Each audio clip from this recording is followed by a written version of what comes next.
Welcome, everyone. Thank you for joining. We might just give it a minute or two to allow more people to join, and then we'll kick off.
Okay, so we might kick off and just allow people to join when they can. So hello, everyone, and a warm welcome. My name is Holly McNamara, and I'm a manager in Deloitte's Human Capital Consulting firm. I work on the workforce transformation team. So we essentially support clients through a whole range of people, opportunities, and issues. So everything from strategic workforce planning to talent strategies, succession management, and most notably up to diversity, equity, and inclusion solutions. So on behalf of Deloitte, I am delighted to introduce you to today's session, which we are so proud to be sponsoring. Really interesting topic for you, in addition to a really strong panel. So I do hope that you find it valuable. We are going to be discussing the topic of embracing differences, the power of inclusion. To touch on the topic before we move to introduce the panel, when we talk about differences and we talk about diversity, I think it's really important to have a holistic understanding as to what we mean when we say differences or say diversity.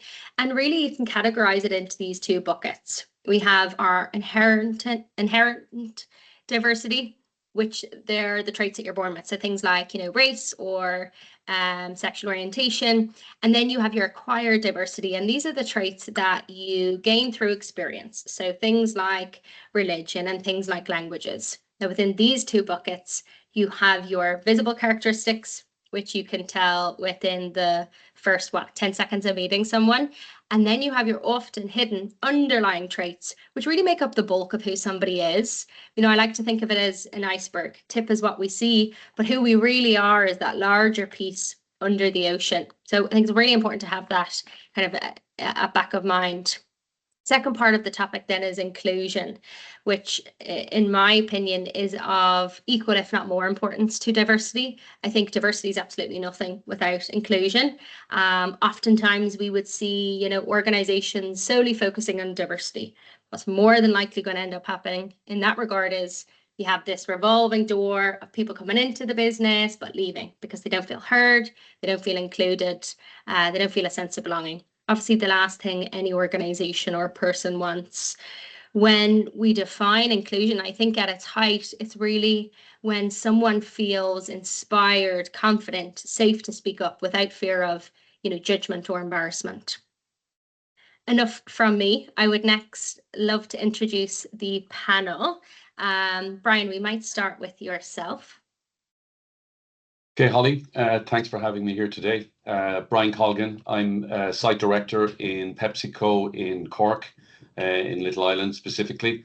And I've been involved in the Women's Inclusion Network actually over the last 7 years. So, my experiences range from various multinationals, worked with PepsiCo for the last 23 years, and by no means an expert in DE&I, but certainly have had lots of exposure and opportunities to test my own understanding of it, and it's something I've been practicing on and fine-tuning over the last number of years. So I look forward to speaking with you today. Thank you, Brian. Autumn, do you want to go next? Absolutely. Hi, everyone. Thank you for the invite. My name is Autumn Harris. I'm a DEI program manager at Cloudera. I've been here, actually tomorrow is my 3-year anniversary with the company, and in this role, I'm responsible for 11 different employee resource groups, along with different ad hoc DEI programs and part of our corporate social responsibility arm as well. DEI is a huge passion of mine based on like lived experiences and the way we really invite people into the conversation. I'm super intrigued by. So excited to connect and talk with you all today. Amazing, and congrats on that. Martin, do you want to go next? Yeah, sure. Hi, Holly. Thank you for having me here. I work with SolarWinds here in Cork City. I'm a director of sales enablement. Despite having solar in the name and winds in the name, we're not a renewable energy company. What we do is we create software and sell it to IT professionals across the globe. And I'm kind of fortunate that SolarWinds has a dedicated DE&I lead, and it's supported by our executive leadership team as well. In my own capacity, I'm very much concerned about people development, people progression, and how that impacts on organizational goals as well. I'm an executive and personal coach, so I think when I consider diversity and inclusion as well, like Brian, I think about how I can be more inclusive myself, but also my role within the organization to promote and foster a culture of inclusion and belonging. Thank you. Thank you, Martin. And Lindsay, last but not least. Thanks so much. Yeah, hi everybody. Thanks so much for having me. I'm Lindsay Monaghan. I'm the DEIB director here at NetApp. I look after EMEA and APAC, but I also look after a lot of our global enterprise projects as well. So a lot of what I do is kind of design the strategic vision for what we want to focus on when it comes to DEI and B. We added the B at the end for belonging because we felt like that was really important as well. And then how do we execute on that strategy? How do we get buy-in from the leadership level and so on, and just really keep the momentum up? Really happy to see that the partnership between Deloitte, the Tech Industry Alliance, companies like Cloudera really leaning in to D&I still at this point in time. I think there's a lot to be said about the political landscape, how it's been weaponized and politicized. So I think to continuously be coming together to brainstorm ideas and to keep it top of mind is so important. So yeah, thank you. Thanks so much. I'm really excited for the conversation. Amazing. Well, thank you all for taking the time. And I forgot to mention, we will be opening up the Q&A functionality. So if anyone in the audience wants to ask the panel a question, we will get to that at the last 10 minutes. So feel free to use that. So it's evident that diversity and inclusion are such, dynamic topics, and I think each and every one of us brings a unique perspective to the table. So to kick things off, I wanted to explore how these concepts and approaches have evolved for our panelists over time. Brian, we might start with you if that's okay. What does inclusion mean to you personally, and how has it shaped your life or career? Okay, Holly, when I think about it, I suppose I've been involved in the Women's Inclusion Network. I've co-chaired that for the last 6.5, almost 7 years, and my interest really peaked in the whole DE&I space. Most notably, I would say, 7 years ago, I was based in Singapore, and as employee number one involved in the design and setup of a new manufacturing facility for PepsiCo. we had up to 17 nationalities on site. And if you were biased or had outdated stereotypes in terms of diversity, I think we would have failed drastically.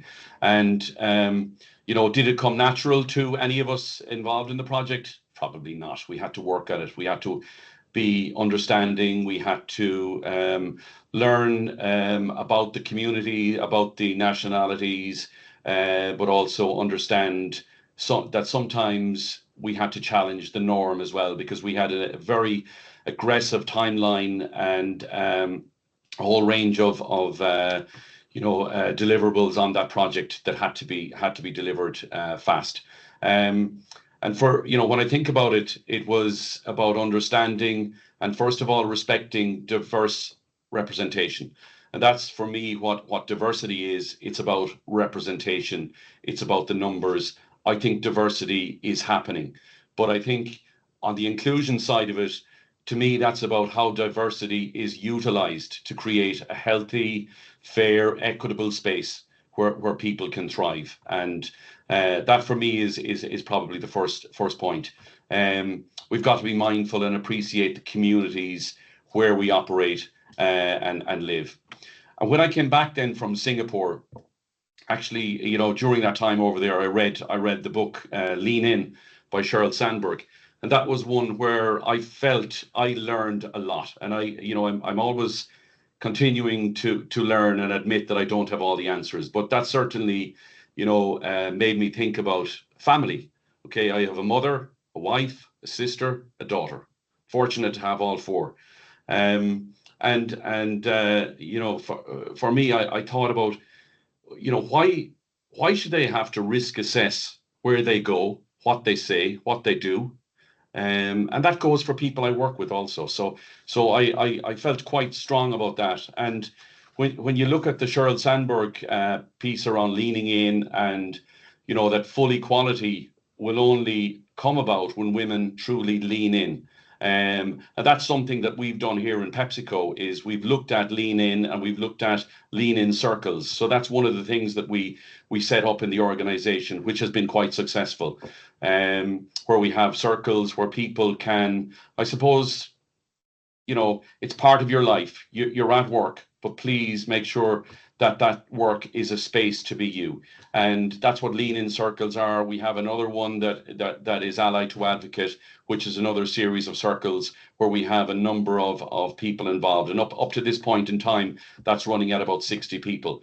So I think it's an evolution. It's ongoing. We all don't have the answers, but we should support and celebrate.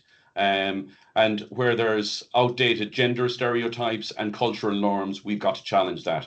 And I also think that it's about privilege. We've got to understand privilege. Certain people are more privileged than others. Certain people are marginalized or potentially marginalized. And for us, it's working in our day job, in our home life, etc., to ensure that we're aware and we're becoming more aware. And we have 3 different DRGs running in PepsiCo. One is the Women's Inclusion Network. The other is Enable, which is championing people with different abilities. And we also have Equal, which is championing people, from a LBGT background, and associates and allies, delivering programs for them. So they're quite active. But what we have currently, and we set up over the last year, is bringing it all together under the Ally to Advocate program. So that's it. So it's been a journey. It's been about learning. It's been, I suppose, bringing in family life as well as personal and business life, and understanding how we can just make it a better place to be yourself, and a space to be you across the organization. So fortunate that I work with PepsiCo, and there's right across the organization from top down, there is a fully determined view on having a strong DE&I culture across the organization. Thank you, Brian. I think it's inspiring to hear how your personal roles, like being a husband, brother, son, dad, whatever it is, can shape professional advocacy. And I think it's a powerful reminder that our personal connections at home often drive our commitment to inclusion in the workplace. I think we're humans first and employees second. You start and end your day as a human, and really our experiences and work should reflect that and do reflect that. Autumn, it would be great to come to you next. Can you share a pivotal moment when you felt truly included or excluded, and how has that impacted you? Yeah, sure. I don't think there's a specific moment that I can pinpoint where I felt truly excluded or included, but it was more of a general experience growing up. I don't think I ever quite fit in. I was often the only young Black woman, Black girl in the spaces that I was in, and people weren't always inviting of whatever identities that I showed up with. That was too much, not enough, whatever the reason people could find to exclude me.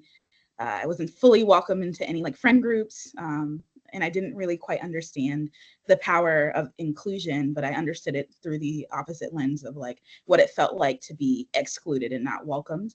I knew that there was a powerlessness in being excluded and what identities were welcomed, and so that experience has really shaped me in the way I view the world, and it made me really want to focus on where are people overlooked, where do they feel devalued, and how could I work through that and help people feel welcome. And growing up, my family had this rule for my siblings and I that if one of us couldn't participate in something, then none of us could participate in something for whatever the reason was. So I used to loathe having to bring my little sister to birthday parties, and bring her to events on the rare occasion that I was invited to something. But growing up, having hindsight, I now see that instilled in me a sense of collective inclusion. And those experiences have made me, someone who deeply values creating spaces where everyone feels safe, valued, and empowered. And I wanted and still want to create what didn't exist for me. And so, having those shifts and changes helped me understand that, what inclusion was, and that it wasn't just enough to invite people, that, although representation is super important and we definitely need it to focus on diversity, but we need to make sure that we're very intentional about what we're doing once people are here. Once they arrive, what do they need to thrive? We have to make sure that we're planning for all of those things. So that made me believe that inclusion is about intentionality, and actively planning for the people that are, in the room and in space with you, removing barriers and creating environments where they can contribute and thrive in the most authentic way to them. Yeah, I think it's one thing to talk about inclusion in theory, but those personal experiences of being included, of being excluded, truly shape how we view and approach this type of work. So thank you for sharing that. Martin, on that note, how do you think individuals can become more inclusive in their personal and professional lives? Are there any small actions that you've seen made a difference? Yeah, sure, Holly. Happy to kind of talk to this. Let me just kind of give kudos here first, and I think it's kind of related, and that's to my wife at home. When we sit down and philosophize about the week at work or what's going on in the world, we usually end up coming to some point around diversity and inclusion and around kind of women. And she's got a great line that she says that's really helped kind of get me thinking more around diversity and inclusion. And she says we're equal, but we're not the same. And when I think about that, it's so powerful because it puts myself in the shoes of somebody who is achieving or trying to achieve something the same as everybody else, but maybe there's barriers in the background that you don't even see, and there's biases people are fighting against. But our expectations are the very same for everybody, and we don't probably spend enough time and enough thought and consideration to see and understand maybe how difficult it is for certain underrepresented groups. So I love that, and I want to give a shout out to herself there, Lydia, for that piece. Looking at other areas as well, and I think for me it's a bit of a growth area where I can do more. So with my own kind of background, I think, I'm from West Cork. I don't typically look like an Irish West Cork person. And oftentimes in my life, when we're meeting new people, they'll ask me, where are you from? And I'll say I'm from Ireland. And they're going, oh, well, where are you really from? Or where are your parents from? And I think that always kind of puts me on the back foot, and I have to kind of think about, well, how am I going to answer this, and how am I going to kind of address this? And I think, for all of us, I think, to talk to your point at the very beginning, is how do we look at the person, rather than what they look like, where they're from, and how do we get into those conversations and be deliberate about our biases and put them to one side? And in the workplace, I think, as leaders, and somebody who's managing teams, working in our own business and corporations, there's a few things that we can do that aren't really difficult. And I've learned this from our diversity and inclusion leader in SolarWinds. And apparently LinkedIn have a kind of program for managers, and it's just based on 3 very key areas. So you think about first, you. So the recommendation is take 5 or 10 minutes during your week and learn something new that you didn't know around diversity, inclusion, and belonging. The next piece then is your team. Share that with your team. Have a discussion. Get their thoughts. Make it part of your day-to-day kind of work and a regular conversation. And then it's your future team. So when you're thinking about hiring, you're thinking about bringing that diversity into your team, what does your future team look like? And can you be deliberate in doing that? So some really quick kind of ideas to share there. Right. I loved that saying, we're equal, but we're different. Yeah, we're not the same. Or we're not the same. Yeah. I was wondering, did I have it right? It's not mine. So next, I'm excited to hear about some specific practices that the panel maybe have implemented or experienced that have made a meaningful difference. Lindsay, can you please share an example of maybe an inclusive practice that you've implemented or even experienced, and that's had a significant impact? Yeah, of course. So I think that I have worked in the core D&I space for like 8 years, and prior to that, I was in HR, prior to that, TA. Where I've seen practices flop is where they're performative, right? To Autumn's point, they're not intentional. They don't have intersectionality involved in it. Where I've seen it be super impactful, and something that we've implemented at NetApp, is leadership accountability, right? You need that buy-in from the top. When you think about, similar to Brian, I lived in Singapore, lived there for 8 years. There are certain cultures, right, where there's something called power distancing, right? If you think about cultural dimensions and norms, and if you see leadership role modeling, you're much more inclined to feel like, hey, I'm in a safe space, a psychologically safe space where I can to be the same, I can show up at work and I can be myself. It's more detrimental if you say performatively, hey, come to work, be yourself, be your authentic self, but you don't have inclusive practices, you don't have safe workspaces, you don't have managers or leaders who amplify DEI and B as well, is actually more detrimental and more harmful. So to hold our leaders accountable, what we did was we created something called MBO ACT scorecard. ACT stands for Accountability for Change and Transformation. And everybody at our SVP plus level, so all of our CEOs get a scorecard, George Kurian. Our SVPs and our EVPs have a scorecard, and we measure them against very specific things like, okay, we're going to look at your representation. We're then going to double click on your representation and look at it from a leadership lens. Do you have diversity at that level? We're also going to measure you against representation's one thing. To your point, you can bring diversity in, but you can lose them really quick if you don't create and foster that space of belonging. So we're going to look at your pulse survey, your employee engagement results. We're going to say, we actually ask questions like, do you feel like your leader creates a psychologically safe space for you? So we measure them against that. So there's really key metrics that we we use to hold our leaders accountable. There's an education component to that as well in terms of allyship training. Have you went through your allyship training, microaggression training?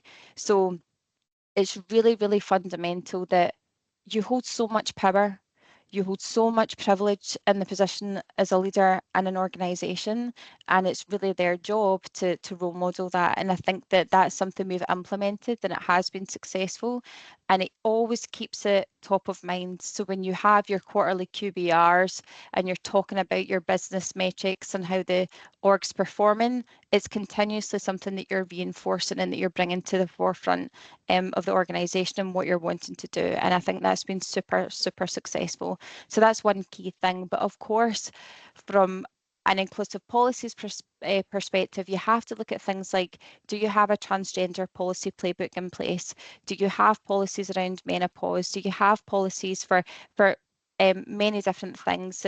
That's really, really, really core to the environment that you create for your employees, and it'll ensure that they can show up at work and they can be themselves.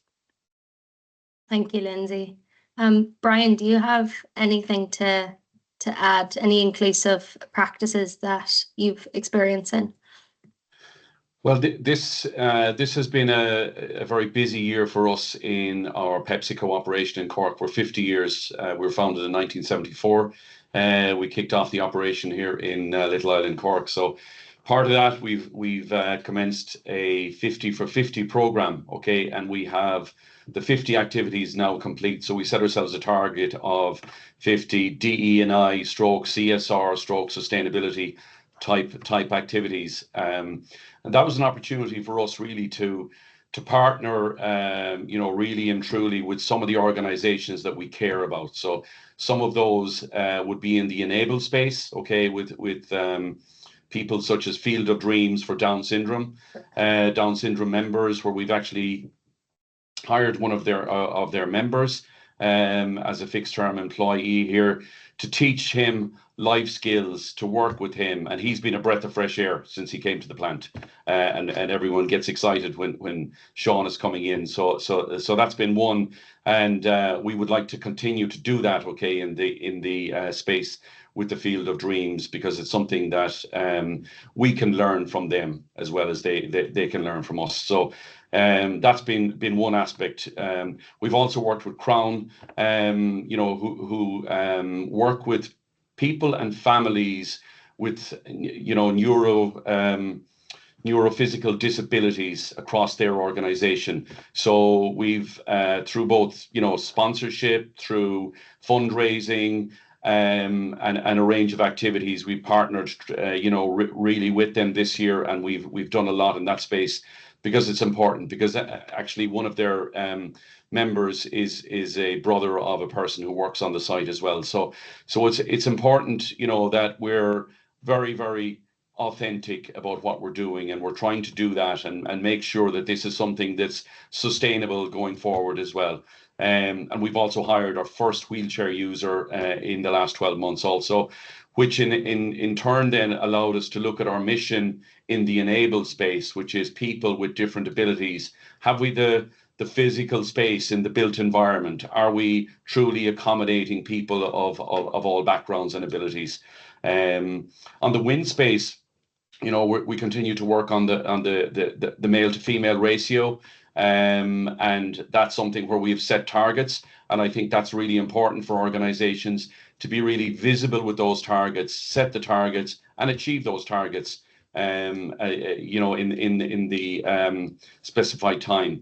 We've taken on female apprentices on the shop floor, okay? So we have mechanical and electrical female apprentices taking on over the last year or year and a half. We have our first female foreperson. We have a whole range of activities then in terms of mental health, first aid, mental health, well-being, and that comes into the circles as well, in both the Ally to Advocate, but also in our lean-in circles. We also have a menopause support, which was started last November also, so that continues as well, and a range of committees. So I think we acknowledge that we're not necessarily great in each space, but this happens person by person, day by day, it is a journey, and I think we can continuously do better. And that's something that PepsiCo have backed us on as well, from a corporate point of view, as well as helping us with various activities. And it's enjoyable for everyone on site as well, as we, continue to make this a space to be you. No, you're so right. I think creating inclusive environments often comes down to the actions that we take, whether they are small or big. So great to hear from you both around those. Martin, is it okay if we come to you next? I'd like to understand whether there are any common challenges you think organizations face when trying to move the dial on diversity and inclusion. Yeah, I can speak to this from a place not of expertise, but as an employee or a manager. And I think it's getting kind of involvement and buy-in from individuals to participate, to carry out activities, to raise the flag for the communities we want to support. I think in Solar Winds, we've been particularly fortunate that the organization has set up a number of different communities for women, for early career professionals, people with disabilities. But these are driven and run by individuals. So we've fostered an environment where if we have an underrepresented group and they want to form a community, it's supported at the executive level. And I don't think that's always the case. I think with organizations, you don't have that kind of framework or space or support at the leadership level to do that. So I think we're fortunate enough to be doing that. From a very kind of practical point of view, and I think, our experts here can kind of chime in on this, but from speaking to colleagues, sometimes, having the conversation around diversity and inclusion and speaking to difference, people are afraid almost to open up those conversations because they're afraid, I'm going to say the wrong thing. I'm going to make a comment that might be incorrect, and then what will I do? I don't want to deliberately, or even accidentally insult somebody or, say the wrong thing. So I think there's still an element of education and to what Lindsay was saying about psychological kind of safety as well, So there's still a lot of work to go, I think, in this space for many people who are like myself, who's trying to kind of learn, get involved more to be more of an ambassador and to promote diversity and inclusion within my own workspace.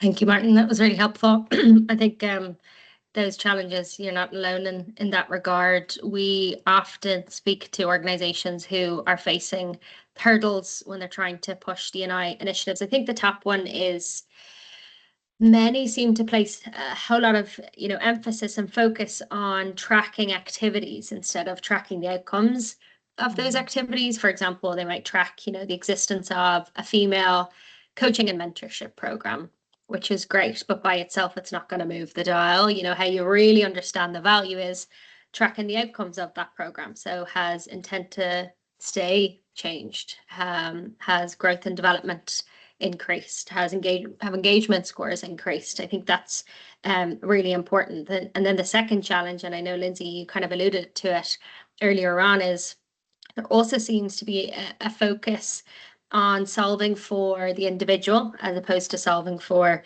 the organization. Most popular D&I initiative we see is training, whether that's unconscious bias training, inclusive leadership training. Again, important and valuable, but alone isn't going to do anything. It's a point in time for the employee. When an organization looks at the system and the structures, the policies, the programs, and understands, okay, well, where do the underlying biases live and how can we remove them? How can we mitigate against the risk of those? I think is really when you see the value come through. A third challenge I wanted to come to you, Autumn, on, if that's okay, around intersectionality. Simply recognizes that all of us at any one time are multiple things. How do you think organizations can ensure that they're addressing the unique challenges faced by individuals at the intersection of multiple identities? Yeah, so addressing the unique challenges of the intersecting that individuals that have intersecting identities face is really an iterative process. Kind of builds on itself, but each step kind of creates the foundation for the next thing and meaningful and lasting change. So I think the first step is really getting to know who's wherever you are, whatever space you're in, whatever corporation you're in. You have to collect as much data as you're allowed to. But obviously I know we're corporations, like we're in countries with different laws. So whatever you're allowed to collect, I think that's something that you should do. But you have to do it in a way that respects people's privacy, obviously, and kind of builds trust. It's not just about checking off like categories like race or gender, but understanding the true complexities and the different layers of the people that, you know, that exist on your team and within your corporations. For example, I'm someone whose identities intersect like quite a bit. I'm Black, queer, I'm woman, just to like name a few. And like these overlapping identities and intersectionality, pushing it further, isn't necessarily so much about, you know, all the different, we all live on different intersections, but a lot of us have intersecting identities that make it challenging for us to show up because of social cultural norms and policy. And so like these overlapping identities bring unique challenges, and it's difficult to address what you don't know exist. So being able to collect data in that space would be helpful as much as you can. But with that being said, data only takes you so far. So to be able to really understand people's challenges, they have to trust you enough to share their experiences, and creating that psychological safety we were talking about earlier. Trust doesn't just happen because you say, well, I'm listening to you. People have to really know that whatever I'm sharing with you, you're going to do something with. So through your actions, you have to show someone that they can rely on you and that you're consistent. Do they see you consistently supporting and showing up for marginalized groups? Do you respond to the feedback that they're giving you with action? Are you checking in with people to show that you care? You know, creating anonymous feedback channels is a really good way to do that. Standing up where people can see you, and standing and fighting back against exclusionary behavior. And even asking someone like, hey, you know, what's your experience here? How are things going for you? That can go a really, really long way. But people need to know that you're not just collecting information to check a box, just say, oh, I did it. But they need to know that you care and that you're going to do something with the data that they're giving you and that they're trusting you with. And so once you're really able to build that trust and understanding, I think a good bit of the true work begins. It's, you know, not just enough to get people in the room, but you have to make sure that they have what they need to thrive. So look at your policies and your systems and your culture. Have you built something that everyone is able to access? So do your benefits, like when you're building up benefits, do they just include, you know, one group? Are they inclusive of LGBTQ employees? Are they inclusive of folks with disabilities like that need access? These are the things that help people not just survive and live in a, you know, in a workplace, but really thrive. It's not easy to show up when you're considering and concerned about all of the other things that, you know, that your intersecting identities, you know, bring up challenges. So we have to be intentional about creating a culture where everyone feels valued and supported, no matter whatever their identities are. But you first have to know, you know, who's showing up and what are they bringing with them. You know, it's so true. Data really is power, and trust is a huge enabler of that. So that was really helpful. Lindsay, it'd be great to get your perspective on what role you think leaders play in fostering this culture of inclusion that we're talking about. Yeah, so again, like I think that I had touched on, like just on my other answer, that you're in such a high degree of privilege and power when you are a leader, right? And I think that, you know, being held accountable, yes, for your data and your metrics, but how you're showing up for your team. And I think that, you know, it's really, really important that they continue to lean in. And I think that, you know, for leaders as well, it can't be one and done. So engage with your employee business resource groups. We call them EBRGs. Other companies call them ERGs or ECs. You know, you have to lean in there, make sure that they have a seat at the table.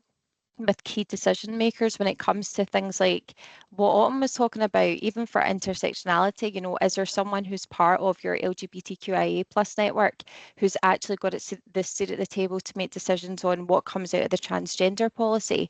Do you have somebody who's part of your disability EBRG who has a seat at the table to review policies and procedures when it comes to accessibility in the workplace?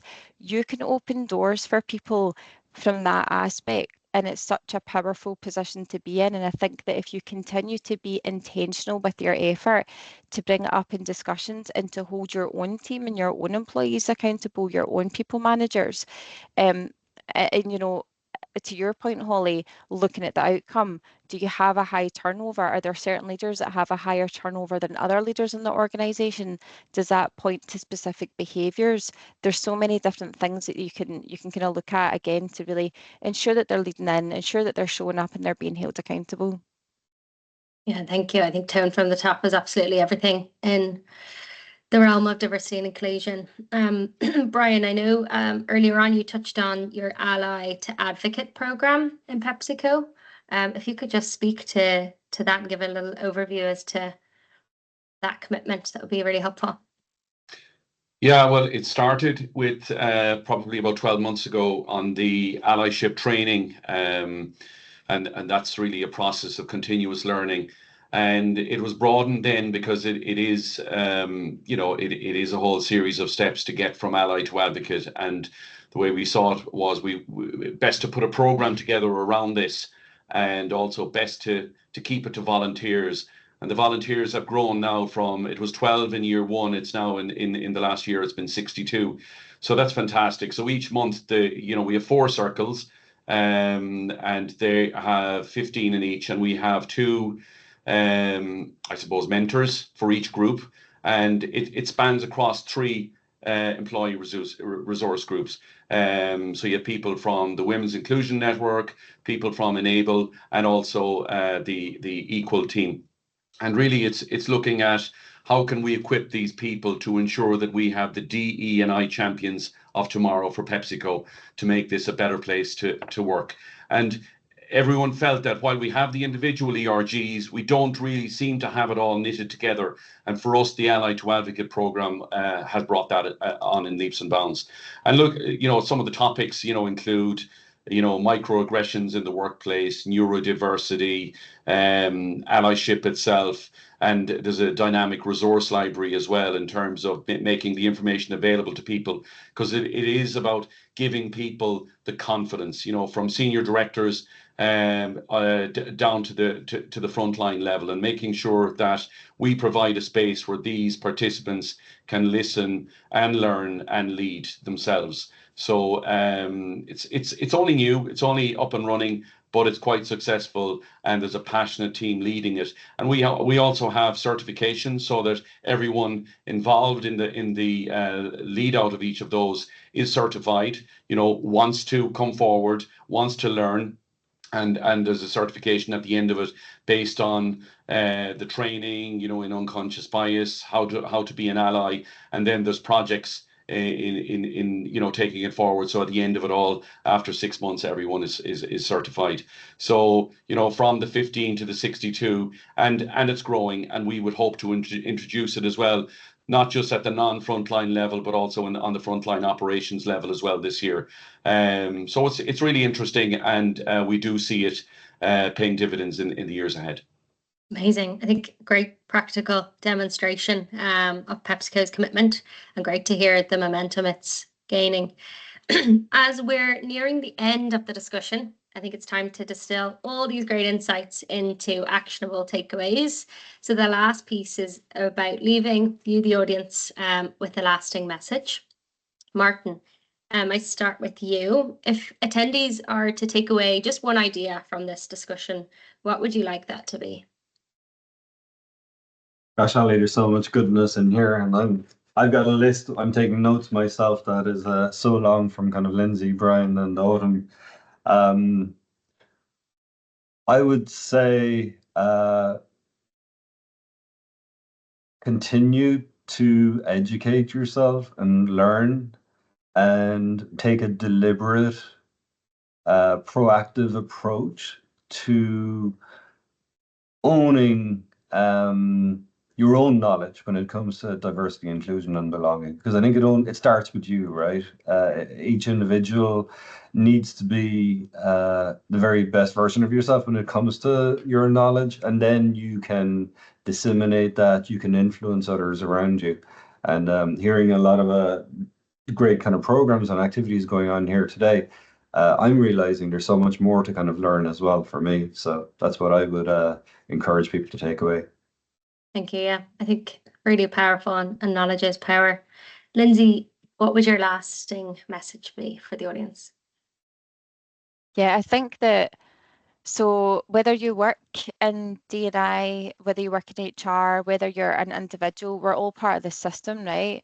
It's an entire ecosystem, and I know that probably more so in the roles that Holly, me, you, and Autumn do, right? When you lift up the hood, you see that there's systemic barriers that lie within everything that we do that you come up against.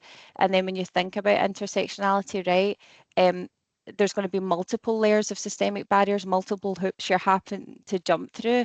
So I think that if there's anything that I think that, and again, going back to Martin's point, it does start with you as an individual, but more specifically, if you're part of the core teams that have an opportunity to dismantle the system, you have to strip it back and think about where can we dismantle systemic barriers that individuals face in the workplace. It's the only way we can tackle this head on, is to remove those barriers as much as we can. And I think that that's really, really important. So that's definitely a big action, but you've got to start somewhere. Yeah, totally agree. Brian, what would your key message be? I think it just boils down to leading by positive example, for all leaders in the organization, because that's essentially how you will engage hearts and minds to raise awareness. I think that's really important. And there's many aspects to that. You have to integrate diversity into the leadership team, okay, ensuring that the senior leaders get involved in diversity initiatives and holding them accountable for progress. So that's probably one. Fostering that inclusive culture and be seen to do that is also really important, whether it's training programs, and creating the spaces for open dialogue as well, across the organization to help raise awareness of biases. That's essential. Transparency, we don't see enough of that. You really need to, in the same way as we drive our efficiencies and our costs, we should be sharing diversity metrics and goals. Let's not hide behind it, and let's bring it to the front. And also finally would be setting ambitious goals. This isn't optional. I think it's something that we have to work on, and I think setting those goals will help us achieve that. Yeah, I think transparency is key, and links to what Autumn said about not just ticking the box, not just tracking data. You're actually doing something about it. You're showing how you're progressing, closing the gap. So totally agree with that. Autumn, final future focus question. Wanted to ask you what excites you the most about the future of inclusion, with your personal hat on, but also your professional hat on. What are your biggest hopes for the next generation? Yeah, what excites me most is that there's a growing awareness and dialogue around inclusion. I think we're at a point where we've kind of been for a while, where we can't just exist and pretend that inequity exists. And so I'm really grateful and excited that the younger generations are holding systems accountable and pushing for meaningful change. I think we're often told like, oh, well, that's just the way it's always been. But really being able to push back against that and saying, well, it doesn't have to be that way for the next, X amount of years. So I'm really hopeful about that. And I hope that we are able to continue to build on this momentum and create a world where, where inclusion is embraced and viewed as a shared responsibility. Where we have diversity that's celebrated as a strength, and where everybody has the opportunity to live, exist, and and go beyond that, but thrive without fear of discrimination and fear of inequity. And so my hope is that, not only do we sustain this progress, but we're also able to challenge and dismantle systemic inequalities and inequities, and create a truly equitable, inclusive society for people. And with that, like knowing that, inclusion is a journey that we'll be on for the rest of our lives. We're never gonna, it won't be a moment where we're like, oh, we got it, like we solved it. The moment we think that we've got a really big problem. And so I want folks to understand that there's like no end destination, but like just a journey that we'll be on forever. And as long as we're striving to be better than we were yesterday in whatever collective, hope that we have, we're truly doing it and getting it right.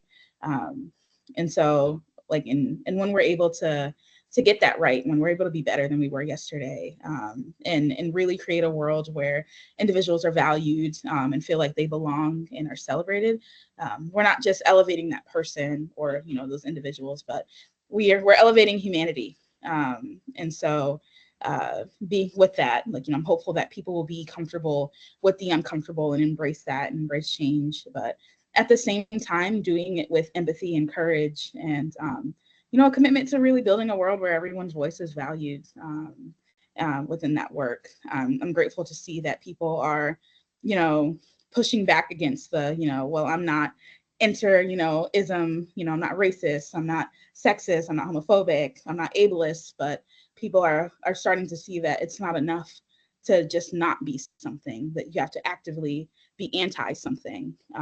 So being able to do that work, being anti-discrimination, and checking the things within you that culture has bred. Like we've all been taught some things that whether we like it or not, we're all part of the system. The system may have just taught me something different about the way I view myself versus the way you view me. And so I'm hopeful that people are going to be able to push and say it's not enough for me to just exist as not, like I said, not whatever the ism is here. So yeah, as long as we're continuing to check on ourselves, and check ourselves, and having other people hold us accountable, I think we're looking good for the future. Yeah, absolutely. I liked how you touched on shared responsibility. I mean, this can't just land on the desk of someone in HR or a diversity and inclusion program manager. It really needs to be owned by the entire business from top to bottom, from left to right. So thank you for that. I'm just going to go into the Q&A. I see we have one question. So if anyone else wants to pop it in, now's your last chance. So Karen has asked, so small or medium-sized organizations, they employ about 50% of the working population in Ireland. Has the panel any tips for these organizations? They want to improve diversity and inclusion, but they don't have the deep pockets of multinationals. Does anyone want to take that? I just think from my perspective, and yeah, fortunate to be in a multinational, but for any organization from one upwards, I think any leader of that organization should be asking, what marginalized people may not feel welcome in this space, and how do I make an effort to change that? I think that's one essential aspect of it.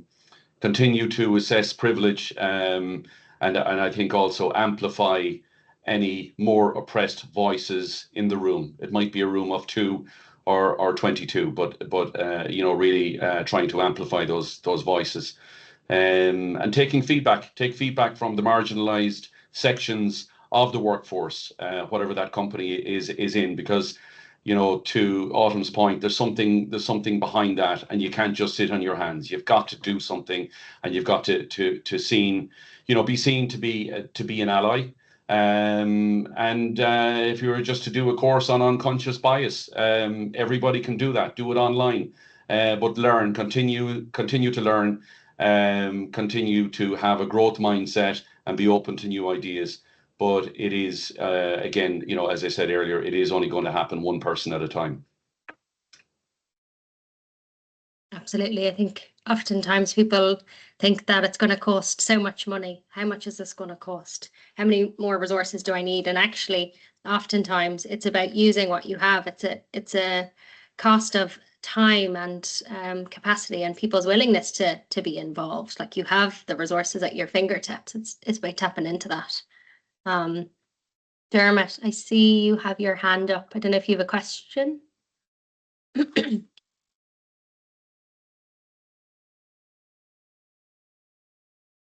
Okay. Hi, phone.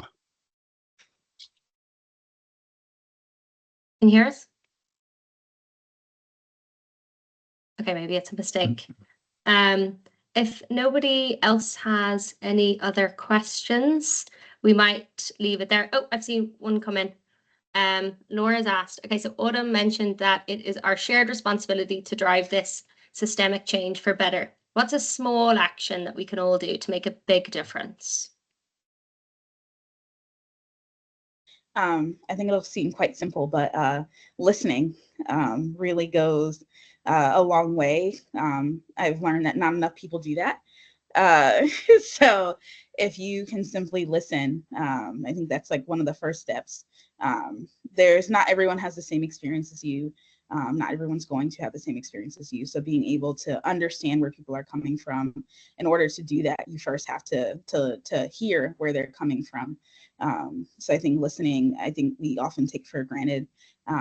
So, once you're able to listen and hear, I think that will help you figure out what journey you take, and how you want to accommodate or, be able to invite someone in fully to the inclusion party. So yeah, I think listening would be the small but mighty thing that you can do. And see, just off the back of what you're saying as well, Autumn, I think that it's amazing to, engage with individuals who do go through the lived experience of coming up against these systemic barriers, but it's not on them to educate us in terms of what they also go through. We are in an age now where, AI is on your fingertips, Google's on your fingertips. To Brian's point, you can put yourself through, there's LinkedIn free courses that you can go on. You need to be willing to push yourself outside your own comfort zones and educate yourself. Okay, what might be some potential issues that someone will face in the workplace, and insert X identity or multiple identities from an intersectionality perspective. So it's not on people to educate you either. You've got to be in a position where you want to make a concerted and intentional effort to educate yourself on that as well. And I think that's a great start. And with that, you're right, it's not the responsibility of the marginalized. So if someone does share something with you, consider it a great privilege that they did that, because they don't have to. And when you hear things, and when people, like when you are privileged enough to hear, the experience of someone, don't discount it. Because I think that happens often. It's like, well, it's not my experience, so it can't be real. When you occupied their time and mental capacity to be able to share something. So as you're listening, as you're journeying, consider yourself privileged that you're able to hear and encounter these stories rather than experience what people have shared. Yeah, I'll so true. add to that there as well.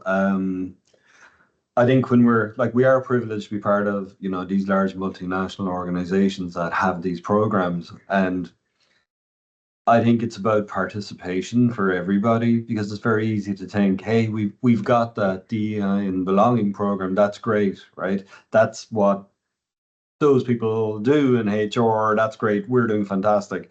And then just to let that go and not to insert yourself in that and do something proactive as well. So there's the education piece for sure. But then what do you do about it, right? How do you show up, and how do you participate and put whatever piece of education you've just learned into practice, and walk the walk, as they say. So I'd like to add that as well. Yeah, really powerful. Okay, well, I know we are now up on time. A huge thank you to our incredible panelists for sharing your experiences. I think your perspectives, your stories were so interesting, and I know they've challenged me to even think a little bit deeper as to how I can be more inclusive in Deloitte, but also outside of Deloitte. I think very interconnected.